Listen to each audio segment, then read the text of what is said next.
Hello and welcome back to our channel where we discuss topics you may find interesting. We plan to discuss how and what Raymond Reddington mean when he repeatedly identifies himself as a sin eater. The Blacklist is all about Reddington consuming the sins of everyone around Katarina Rostova. Katarina Rostova's sin was being a member of Cabal, betraying the Soviet Union. Ivan was the one who stole the intelligence and gave it to someone else. Who he gave it to is up to speculations. Did he give it to Ilya, this Reddington, or someone else? Either way, he did it, and it became the source of intelligence network for Red. Ilya and DOM orchestrated the plan to fabricate new alias for Tatiana, to make her Katarina that everyone was looking for. Reddington tracked her down and ensured she was safe.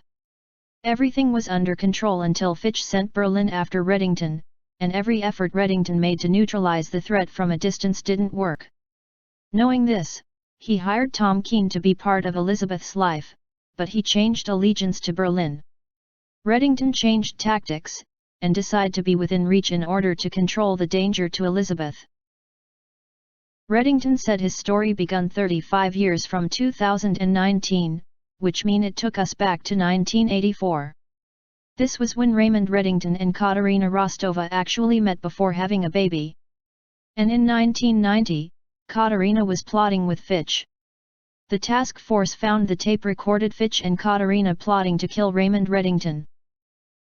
It is clear that Reddington and Naomi had a deal. In Season 2 Episode 1, Naomi instantly recognized Elizabeth. This make it abundantly clear that Reddington has been providing pictures of Elizabeth since childhood to adulthood. It is also possible that Reddington told Naomi her new name when they made the deal. This is impossible because Elizabeth didn't say her name when she came to Naomi Highland with the U.S. Marshals. The timeline for when Reddington had this deal with Naomi wasn't clear, but it is more likely that it was around the same time Reddington walked away. The best educated guess is around 1990 before the U.S. federal government came to talk with Naomi. In the same episode we learned that Naomi Highland did everything she could to convince the U.S. government that she was innocent, after every aspect of her life was thoroughly examined. Although we know she omitted the fact about existence of the Reddington we know. This suggests another fact that Reddington made the deal with Naomi in December 1990. The same year of the fire. This is also the same year Reddington found out about Cabal, kidnapped Masha, and was ultimately framed for selling government secrets to Russia. Why would that be? This is because that would be the only moment Naomi would ever need to tell the US government about him, when they are investigating her life. That's when the government wants to know everything about Reddington's life. The setup of Reddington was originally explained to Fitch by Katarina. Katarina had the plan of setting up Reddington in December 1990. The time when Reddington was also in the fire and Katarina was able to get Masha directly to Kaplan. This clarified that it was way before the Cape May, making it also in December 1990.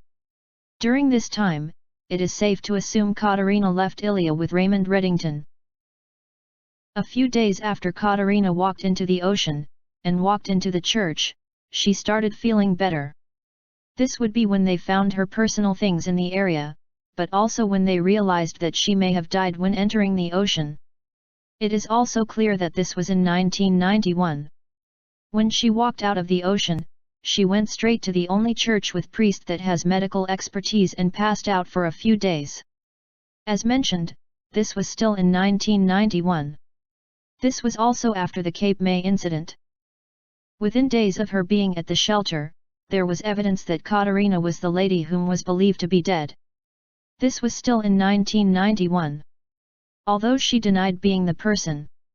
But we know that Katarina Rostova was the one who entered the ocean. When she came back, we know it made the news and people have been spreading the information that it was her who walked into the ocean. There was news that the search for missing Russian woman, Katarina Rostova, was called off. This could be weeks after Katarina walked into the ocean.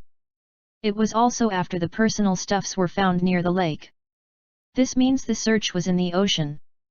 This is part of her sins coming to haunt her, making it tough for her to be alive. Weeks or months after Mr. Kaplan left Masha to Sam, Katarina asked her to walk away. This would be around 1991. It is the best educated guess to make at this time. It is also another evidence of Mr. Kaplan's devotion to Masha at the time. There were still signs of concerns in her eyes. 2 weeks after Katarina supposedly drowned, someone said they saw her taking a ferry. This would be around 1991 as well. The United States wasn't interested in hunting her down, although her enemies are seeking her. Sam found out that Reddington has been labeled a traitor, something he didn't know before. This is something that would have happened around early 1991. It would be the time that the incident happened that killed American soldiers according to the stories. It was in 1991 when Ilya made up the plan to become Raymond Reddington. There were some things to consider. When Ilya said the Americans, he was most likely referring to Neville Townsend.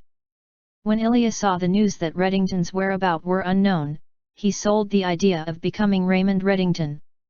However, it seems there is a huge piece missing in the equation. There was news that the whereabouts of Raymond Reddington was unknown. This also suggests the need to ask a golden question: who drove Reddington's car close to his house?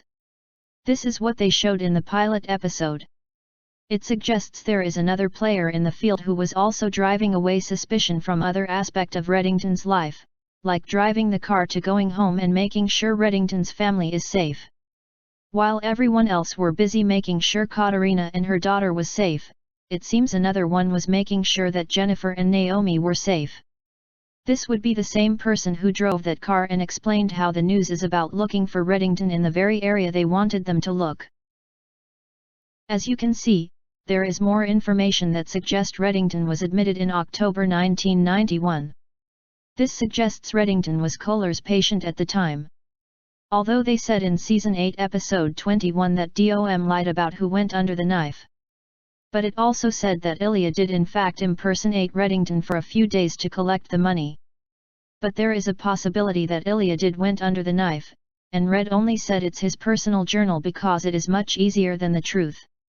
He had to tell Elizabeth the journal was his, unless he was ready to tell her that Ilya impersonated Reddington.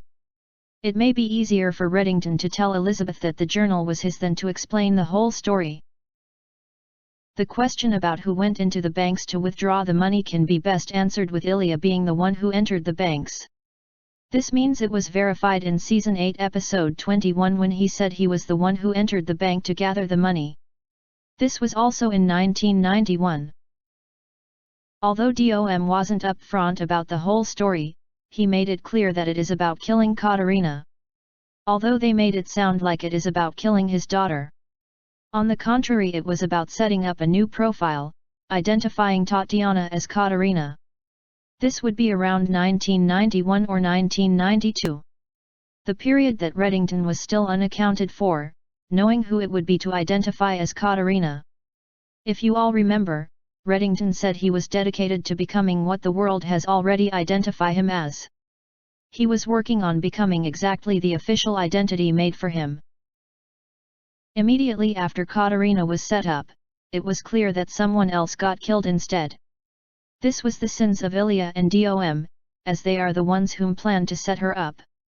This is also the origin of the fake Katarina. This means that people whom are involved in the blacklist have to do with wrongdoing of Katarina.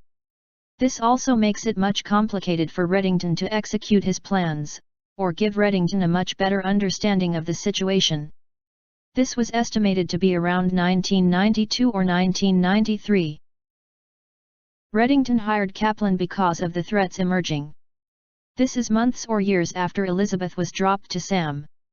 However, this would be the most efficient way to hide bodies. This is because any good criminals would need to know how to hide bodies. The fake Katarina was looking for answers about who went under the knife. This suggests the need for clarifications about who went under the knife. Although it was previously believed that this was Katarina Rostova who gets on the blacklist because she wants revenge for what DOM did to her. Although Raymond Reddington only found out years later. As it was made clear in Season 8 Episode 21. Fake Katarina was emotionally involved in what happened to her. But this would be in 2020. Decades after the incidents. Comment about series and questions you will like us to discuss next, so we can also discuss topics you find interesting. Like and subscribe to our channel to get latest video from us. Coming up soon is Reddington's has been built up to be a pawn for the cabal from start. Anything we can do to improve the video? Comment below, feedback is always welcome.